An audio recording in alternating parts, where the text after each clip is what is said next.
What's going on, everybody? Dom here from Lensprotogo and Lens Rentals.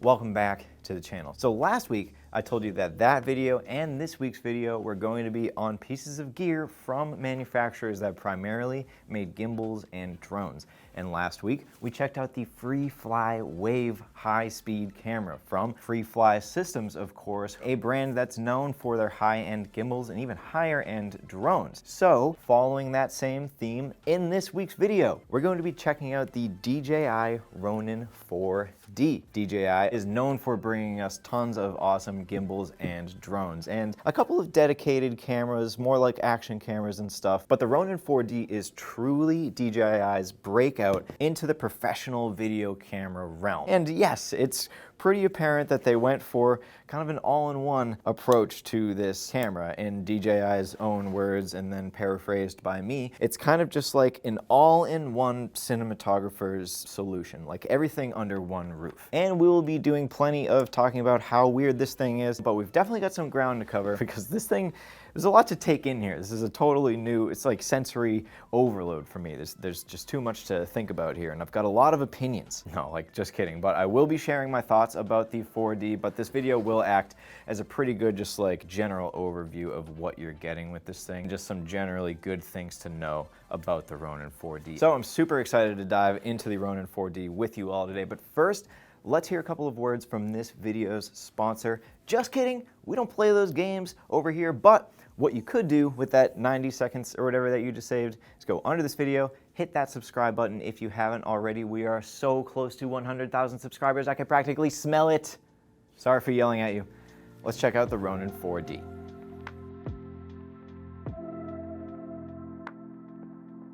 Let's unlock all the axes, turn it on, bada boom, activate Ronin 4D mode, and here we go. All right, so you may be asking yourself, what in the heck is this thing? I mean, it's kind of self-explanatory, right? DJI clearly went for an all-in-one, fully ergonomic operators like solution type thing. And yeah, when this thing came out, people were like, oh, it's an eyesore. People are never gonna shoot with something like that. It's gonna be so impractical. It's probably a nightmare. The feedback from users after the Ronin 4D's release was unbelievable. It's like, people, what is this thing all about? So this is it fully built up with the side handles, top panel, monitor, and LiDAR focusing system and everything. This isn't even as built up as it could get. There's a whole suite of accessories that they kind of released around this thing for all sorts of other uses, but this is it fully built. But I'm sure in a lot of this B-roll I took earlier, you'll get a much better idea of like how this is pieced together. So the 4D itself is kind of just like this block housing for this large central gimbal arm right here. And as you can tell from this video, if there's no weight bearing down on that gimbal arm and you unlatch it from that little bottom plate, it's spring-loaded, let's call it that, and there are plenty of warnings all over this thing, like that's what all those little yellow pieces of tape. And watching me build this here will kind of help you understand what's going on here. So the 4D itself just kind of houses that arm, but at the end of that arm is sort of just like this little platter with those Zenmuse contacts. It kind of just locks on like a locking lens mount system, and then that's what you'll put the Zenmuse X9 gimbal head on, which houses the sensor. That's kind of what the Zenmuse thing is all about.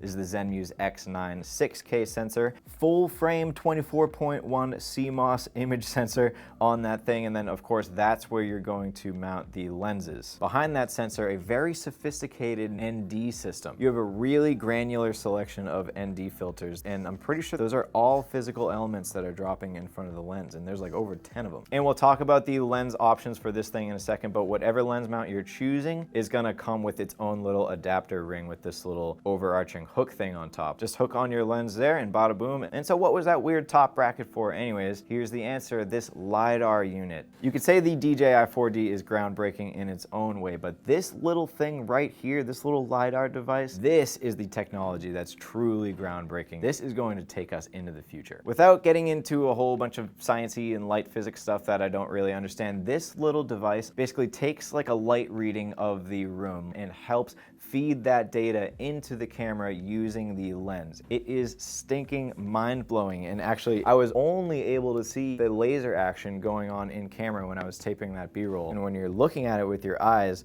you'll never see those pink lasers. So That was kind of cool. It's kind of amazing. No all-in-one system right now is taking a live light reading of the room and feeding that back into the imaging system to help that imaging in real time. It's really groundbreaking. This stuff is available on the highest end, like in cinema cameras and stuff, but you're talking about a costly and bulky and probably very troubleshooty process. For this technology to be incorporated in this in such a synergistic way is truly ahead of its time. And this LiDAR stuff is going to allow the 4D to do what is, no, it is. It's my favorite part of the 4D. It's awesome. But we're gonna talk about that in a second. I'm getting super off track here. So now you've got the LiDAR on the lens, you've got the lens on the Zenmuse, you got the Zenmuse on the DJI, and now that arm is actually going to have the appropriate amount of weight to counter like the spring load that it's got in there. So now I'm gonna need a monitor on this thing, of course, but the best way to mount that for most of your 4D operation is probably gonna be off of the top handle here. Really digging this top handle. It's very, very secure. It's got a lot of mounting options. It's very easy rig friendly too. And actually for a long day of operating on this thing, I think those would pair really well together. But yeah, anyways, off that, I'm gonna take my monitor. It's got this little mounting joint right here, slide right into there. This monitor is awesome. I'm pretty sure you'll find yourself operating like 95% of what this camera does through either the quick menus right on the display right here or going deeper into the actual menu. Each of these 8 main settings on the front here have corresponding physical buttons on the top and bottom, as you can see. On the side of the monitor is how you get to your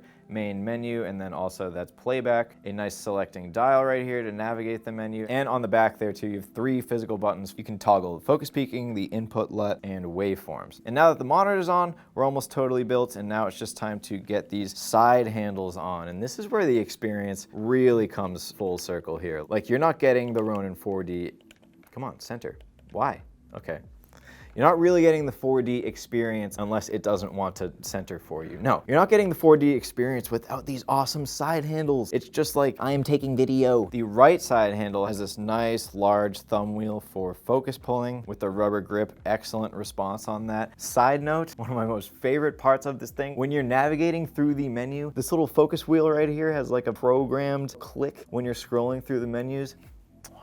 Love that. And then both of these side handles have these triggers right here too. Out of the box, the right one is set to pan lock, I'm pretty sure, and double tap raises and lowers the central gimbal arm there. Right side handle, you've got your joystick for panning and tilting. The right handle also has a rear trigger. It's set to gimbal center on double click. And also, I absolutely just realized as I was recording this video, not in the hours of time I spent researching this thing, you have buttons on the insides of these grips right here too. The one on the right toggles AF mode, and the one on the left I think is just assignable. Very last thing of this rig, I didn't feel like taking this off and on again just to show the YouTube people, but this one right here goes straight to the back of the camera and as is takes the awesome DJI TB50 battery pack, the battery that went on the Ronin 2. I happen to think this is an exceptional battery, very good choice for this thing. Obviously this whole unit is going to be taking up a lot of power doing gimbal and the imaging and the LiDAR and the balancy and all that stuff, but if you were doing like a very heavy shoot day on this thing, leaving it idling for a while, you might go through like 4 of these TB50 batteries on one day, but that's a long day. But what you'd probably see most commonly used with the 4D is the wireless transmitter unit that actually slides in between where this battery slot and the battery would be. That's going to give you a couple more inputs. I'm pretty sure another HDMI and an SDI, but the main purpose of that video transmission unit on the back there is for use with the DJI control monitor, which is super cool, and we're going to be talking about that in a second, but it also leads to pretty much my #1 complaint about this thing. But we'll get there in a second. I did say we were going to talk about the lens situation on this thing, so I wanted to dive into that a little bit. So you remember how I said that this thing was like 1/3 camera, 1/3 gimbal, 1/3 drone? Well, you're like, where's the drone part of that come in? Well, this whole stabilized gimbal sensor type thing came from the drone world. DJI's highest end drones have this exact Zenmuse gimbal except mounted upside down on the bottom of the drone. DJI rolled out a whole set of interchangeable lenses lenses for that system, thus the DL mount lens. The 4D ecosystem now also accommodates for much more common E mount and L mount lenses, but as you might have expected, you really have to keep those lenses small. Luckily, DJI has provided possibly the most extensive list of compatible lenses for this thing I've ever seen. And on top of that, there's a lot of further discussion in forums and YouTube comments and stuff on which lenses work for this thing and which don't. I actually specifically wanted to shoot on these DL mount lenses when I was using this thing though, because I just kind of feel like it's part of the full experience. And over my time with this thing, I used the 24 and the 50mm here, and I've got to say, I was pretty impressed with these lenses. So I'm thinking they're drone lenses. They're probably not going to autofocus well, and they're probably not going to do a lot of stuff in close distances very well because they're drone lenses. I was really expecting it to be searching and jittering and getting lost a lot more, but I was actually really impressed with these DL mount lenses. Obviously, a Leica Summicron or something is going to give you a much more lovely characteristic, but just, again, surface level, it just seems that these DJI lenses are just much more well integrated into this whole system. And also, just to clarify, because I was kind of on the fence on this for a while, non-DJI lenses like a Leica or a Sony will have lens communication and autofocus on the 4D. I just don't think it's as optimized as it would be as the DJI lenses with the DJI LiDAR thing on the DJI camera. You know the deal. So that's kind of what's going on the outside, like the concept and the look and feel of this thing. Now let's talk about what's going on the inside. So we've talked about that 24 megapixel full frame 6K sensor. So what kind of recording modes are we getting in this thing? It will shoot quadruple 4 ProRes RAW 6K up to 60 frames per second in a 2.39 aspect ratio. I think if you drop it down to 30, that unlocks your full frame potential, but that ProRes RAW video can only be recorded to a proprietary DJI SSD that needs its own piece of hardware to hook up with this thing. So 2 little extra things if you wanted to do that I actually don't have with me today. Other than that, you have your 3 non-RAW flavors of ProRes: HQ, MQ, and LT. And then there's also just this plain old H.264 video mode. You can toggle that image area between full frame and Super 35 pretty easily. It gives you a nice little visual indicator there of that size. Drop the resolution down to 4K and 2K, and so you can get that 6K up to 60 frames per second recording mode in the other compression types, but they will all reduce you to that widescreen aspect ratio. That ProRes defaults to the D-Log color profile. That's DJI's log profile. I actually haven't dove in too much on color grading that. As for media, other than that DJI SSD that's needed for the ProRes RAW, the main type of media is CF Express Type B, which you get one little slot for there at the bottom. And I know I'm kind of fanboying this thing a little bit, but really after a couple of days, I was very, very impressed. And that's why when I bring up the thing that I'm about to bring up, it's just because it's disappointing. I'm not mad, I'm disappointed. No, but seriously, like what I'm about to say is my #1 complaint about this camera, but it's like a half complaint. So the 4D, this thing in my mind is absolutely begging to be remote controlled. I can think of like 10 different remote controlling scenarios that would be amazing for this. And going into using the 4D, I was completely under the assumption that there was probably just an app or a desktop software that at least allowed you to trigger record, pan and tilt. I don't need anything crazy. They totally put all that functionality behind a paywall with that video transmission unit and the wireless control monitors. So yes, they've clearly thought about all these things, and they rolled out a whole system for getting wireless video off this thing, getting it to a proprietary DJI focus monitor, and again, they rolled out all these accessories for that thing, for focus pulling, all that type of like AC stuff, which is great. I don't want that to go anywhere, but like every single other DJI product that's ever existed, just give us an app that has some very basic functionality for this thing, or like a buggy desktop program like you always used to give us. I understand why they did it, but you're already like, I don't know, $8,000 into getting set up with this system. Just give the people an app that I can PTZ from or trigger recording. It doesn't have to be fully wireless. I'll run a 150-foot USB cable if I have to remotely trigger this thing. I wouldn't have cared about that. Totally easy piece of programming and functionality that they could have and should have